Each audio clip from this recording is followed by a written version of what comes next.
इसीलिए यहाँ पर गोपियां भी वही भाव कह रही हैं कि आप तो तृण चरानुर हैं, पशुओं की सेवा करते हो, कृपा का स्वभाव, फिर हम पर भी कृपा कर दो। आपका स्वभाव है कृपा करो हम पे श्याम सुंदर, क्योंकि आप कृपा करने वाले हैं, इसलिए कृपा करो।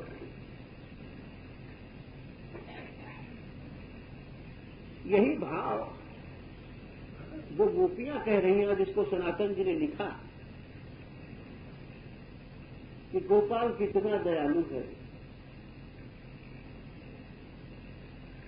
कितनी सेवा करता है पशुओं की।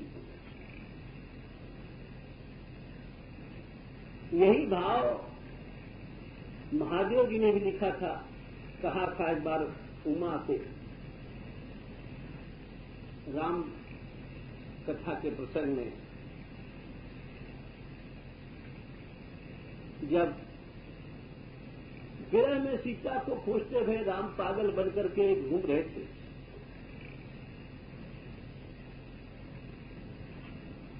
लिखा है वहां पर गोस्वामी जी ने, मानो अति कामी जैसे कुछ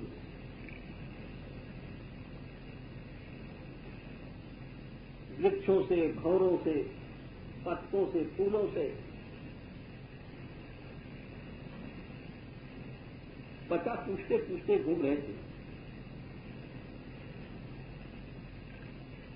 आगे देखा जटायु पड़े थे, तड़प रहे थे। रावण से युद्ध में रावण ने दोनों पंख काट डाले थे और वे बेचारे इस दयनीय हालत में उन्होंने राम को देखा, राम ने उनको देखा।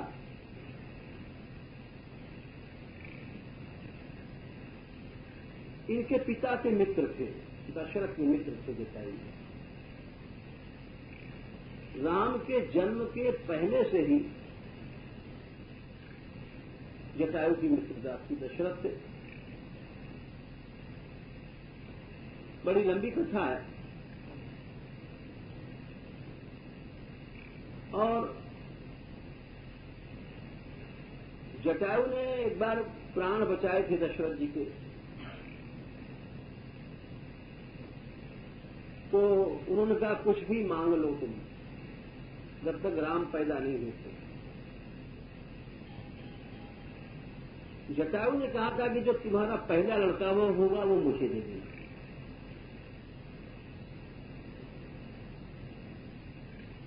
दशरथ जी ने कहा ठीक, हमारा पहला लड़का तुम्हारा रहेगा।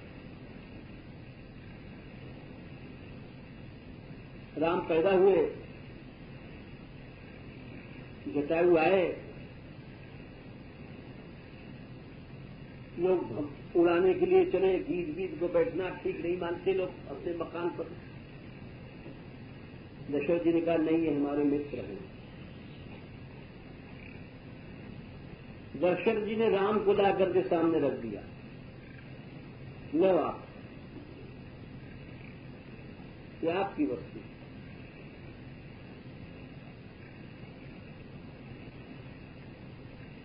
जटायु जी प्रसन्न हो गए, बोले ठीक है आप ही पालन पोषण करो। अरे भक्त थे, ऐसे थोड़ी थे कि किसी का बच्चा छीन लेगा, ईमानदारी देख लिया।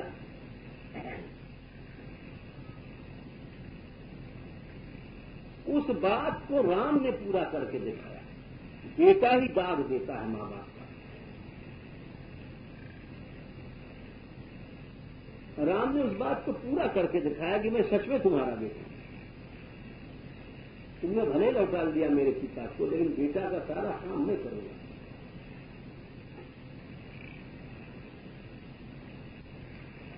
जब गए वहां तड़प रहे थे तो सारी बात उन्होंने जटायु से पूछा। वो बोले श्री रावण ले गया है महाराज। जनक दुलारी का हरण को ऐसे ऐसे उसने हमको मारा है, घायल किया है। वहां राम जी बोलते हैं, अच्छा मैं आपके शरीर को अमर करता हूं। भगवान आपका शरीर नहीं छूटेगा।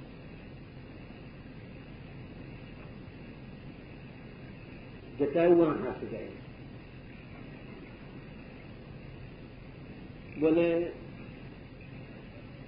मरते समय अगर किसी का नाम भी, कोई भगवान का नाम भी ले ले तभी उसकी मुक्ति होती है।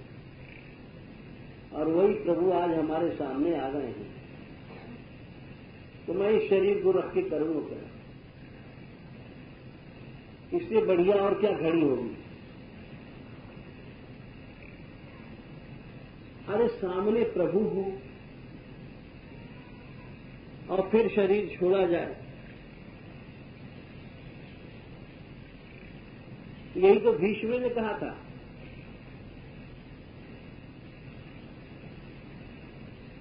तदेव देवः प्रतीक्षिताम यावद हिनोमि कलेवरमिदम।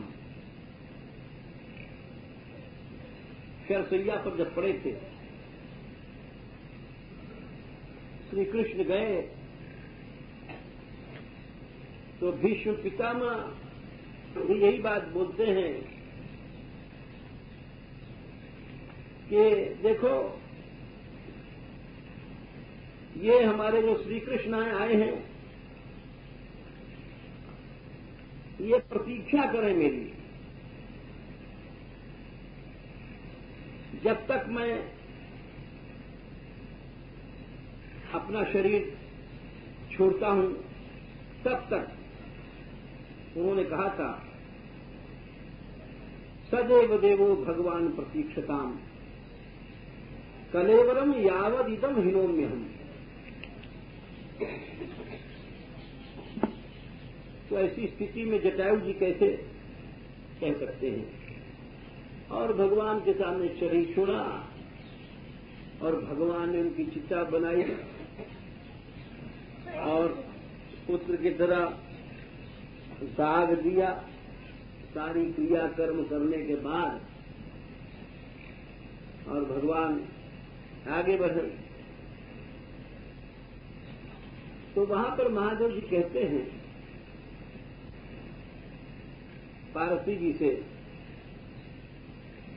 ऐसे प्रभु को छोड़ करके, ऐसे दयालु को,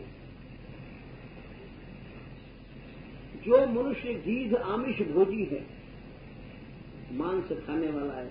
आपने देखा होगा गीध जब पशु मर जाता है तो उसके सड़े गले मांस को चोंच से निकाल निकाल खाता है। सैकड़ों गीध, चील, कौवे, ये सब भगवान ने क्यों बनाए? जंगल में तो रोज शेर मारता है कोई न कोई जीव, अब वहां भंगी कहां जो साफ करेंगे?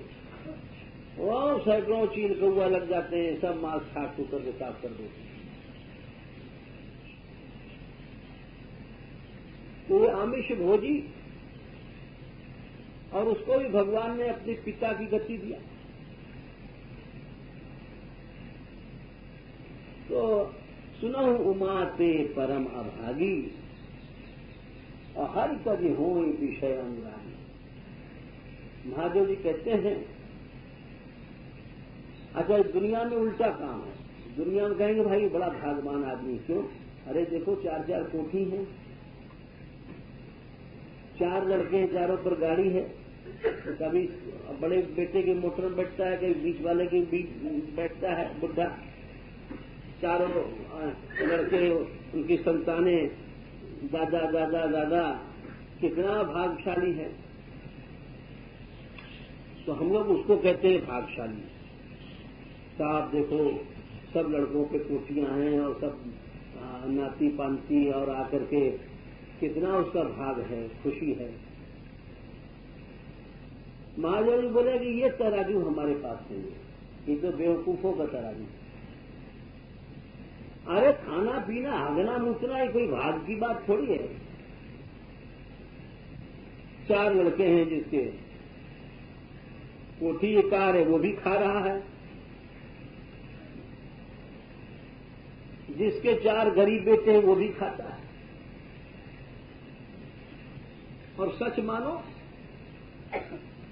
या न मानो, हम अपने आंखों देखी बात करते हैं। ये युधिष्ठिर ने तो कहा ही था कि जो गरीब जितना सुखी है अमीर नहीं है, लेकिन अपने आंखों देखी बात कहते हैं कि हमारे पास ऐसे ऐसे लोग आते हैं जो पैसे वाले हैं और वो बंद तालों में सोते हैं, बाहर नहीं निकल सकते, जैसे जेल हो जाता है। एक गरीब को स्वतंत्रता है, कहीं उठा रात विरात उसकी चल दिया, न कोई मारने वाला न उसको पीटने वाला, निर्भय जा रहा है, कहीं सो गया। एक रईस कभी इस तरह से नहीं जा सकता है, वो बंद तालों में सोता है। इसके अलावा उसको नींद की गोली लेनी पड़ती है। अधिकतर जितने रईस लोगों को देख लो, मैं अब आंखों देखी कहता हूं, और गरीब कोई खरेजी खाट पर पटल दो, बिस्तर नहीं है, आराम से नींद आ जाएगी। एक गरीब घर में रोटी भी नहीं चटनी भी नहीं खा के चल दिया। एक रईस जी आए थे, उनके फुलका में जरा सा कोई राख या कोयला रह गया था, तो थाली फेंक कर मार दिया उन्होंने, बहुत है। इसको रईसी कहते हैं। एक गरीब आदमी इतनी सोचता है कल के लिए नाज हो जाए। हमने देखा है, एक हमारे पास एक संपन्न धनी घर की एक स्त्री आती है, तो हमने कहा तुम्हारे ताऊ जी के यहाँ की चर्चा चल गई, क्या हाल है? उनके बड़े बड़े मेले हैं ताऊ जी की, काका जी की। तो बोली वहां पर अशांति है। हमने क्यों? उनके तो कई मिल हैं। बोले जो छोटी बहू आई थी उस पर 2 सेट हीरे के चढ़े हैं, यानी सिर से ऊपर तक हर गहने में हीरा, नथ में भी हीरा, हार में भी हीरा, कानकोस में भी हीरा, उसको हीरा सेट कहते हैं। और जो बड़ी बहू थी उसके ऊपर एक ही सेट है हीरे का। तो इसलिए वहां पर बड़ा कला है। अब सोचो कि सुखी कौन है?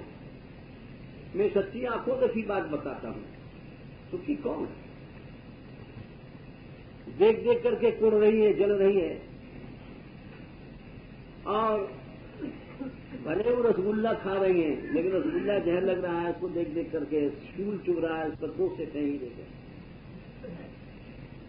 और एक थका मांदा गरीब आया, सो गया, बस इतनी है कि कल के लिए जाए रोज नाज है कि नहीं है, उससे कई गुना कष्ट द्वेष वाले को।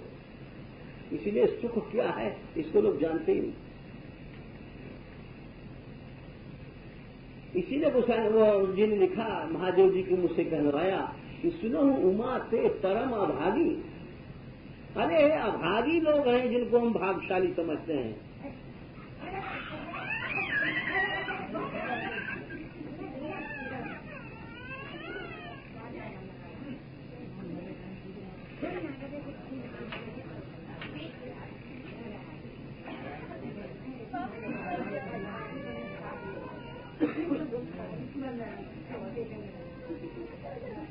ये अभागी लोग हैं, हम लोग संसार में जिनको भाग्यशाली समझते हैं। ये हमारी बुद्धि उल्टी है, बुद्धि में ज्ञान शक्ति नहीं है। इसीलिए हम लोगों को जैसे आंख में कोई रोग हो जाता है, सब उल्टा दिखाई पड़ता है। हम लोगों के पास जो तराजू है सुख का नापने का, वो गलत है। अभागी वही है। सुनो उमा ते परम अभागी, हरि तज होए विषय अनुरागी। प्रभु को छोड़ करके जो इधर उधर अनुराग करता है वो अभागा। भगवान को छोड़ करके इधर उधर अनुराग हुआ वो अभागा। चाहे वो ब्राह्मण है, क्षत्रिय है, शूद्र है, विद्वान है, मूर्ख है, साधु है, सन्यासी है, विरक्त है, योगी है, जति, कोई भी है। सुनहु मां ते परम भागी हरि तज हो ही। भगवान को छोड़ करके विषय माने खाली स्त्री नहीं होता है, ये सब विषय है। रुपया, पैसा, प्रभाव, प्रतिष्ठा, कीर्ति, कामनी, सब विषय है। इसमें अनुराग हो जाना ये अभाग है। हम लोग इसको भागशाली समझते हैं। उसका इतना प्रभाव है, उसके पास गाड़ी है, उसके पास कार है, कई कई बहुएं हैं, ये सारी चीजें, इसीलिए हम लोग गलत समझने के कारण दुखी रहते हैं। तो हम ये कह रहे थे कि देखो भगवान का कृपा का ऐसा स्वभाव है कि गीध, आमिष भोजी गीध की भी भगवान ने पिता मान करके सेवा किया। तो ऐसे प्रभु को छोड़ करके भजन जो करता है, कहीं प्रेम करता है, अभागी है। उसी तरह से सनातन गोस्वामी जी यहां बोले कि देखो गोपाल का कृपा का स्वभाव, तृण चरानुगम, घास फूस खाने वाले पशुओं की कितनी सेवा, कैसी सेवा किया गोपाल जी ने, तृण चरानुग बन गए। तो बोले आप जब इतनी दया करते हो तो पशवः इव वयम अपि अनुकंप्या, हमारे ऊपर भी आपको कृपा करनी चाहिए। इस प्रकार से एक और भाव इनका कह दें, अभी रोशनी है। फणिफणार्पितम का भाव लिखते हैं। ये फणिफणार्पण के कई भाव लिख रहे हैं, एक आध बता देते हैं। फणि कहते हैं सर्प, फण माने उसका मस्तक। कालिया के मस्तक पर भगवान ने चरण रखे। उससे हुआ क्या? उससे उसका स्वभाव बदल गया, उसका विष ठंडा हो गया और कालिंदी में, यमुना में जो विघ्न था वो विघ्न टल गया। कोई यमुना में स्नान नहीं करता था, तो सनातन जी कहते हैं विषाद जनार्थ ध्वंसनत्वम उत्तम। इससे ये दिखाया गया कि भगवान के चरण सब अनर्थों को नष्ट करते हैं। भगवान के चरण, अगर सच में चरणों में प्रेम है तो अनर्थ आ ही नहीं सकता है, अनर्थ की प्रतीति ही नहीं होगी। हम लोगों को अनर्थ की प्रतीति इसीलिए होती है कि चरणों में प्रेम नहीं है। असत वस्तु आती है जाती है, उसका क्या महत्व है? अरे आप देखो ना, कोई कहता है हमारे घर में चोरी हो गई, कोई कहता है रुपया खो गया। ये सब कष्ट क्यों है? रुपया में प्रेम था, धन में प्रेम था। कोई कहता है हमारी बहू बीमार है, तो दुख क्यों है? बहू में प्रेम है। यदि भगवान में प्रेम हो जाए तो सब अनर्थ खत्म। गुण गुण में बरत रहे हैं, गुणा गुणेषु वर्तन्ते, फिर उसका हमको कष्ट नहीं होगा। भगवान कहते हैं गुणा गुणेषु वर्तन्ते इति मत्वा न संजते। भक्त के सामने भी दुर्घटनाएं होती हैं, बहू मरी, बेटा मरा, ये सब होते हैं, लेकिन कुछ नहीं, गुणा गुणेश वर्तन से इसी मत्वान जिससे उसके चित्त पर उसका प्रभाव नहीं पड़ता। क्यों? भगवान का प्रेम है। भगवान का प्रेम होने के कारण से ही नरसिंह भक्त नाचने लग गए जब उनका लड़का मरा। बोले ये अच्छा रहा, ये बंधन कर गया। इसीलिए और भी इन्होंने भाव बताए हैं। एक भाव ने बताया फणि फणार्पितम का कि अनर्थ नाशकत धर्म है। प्रणत देवीनाम पाप कर्षणम त्रितरानुगम केन कीर्तनम प्रसाद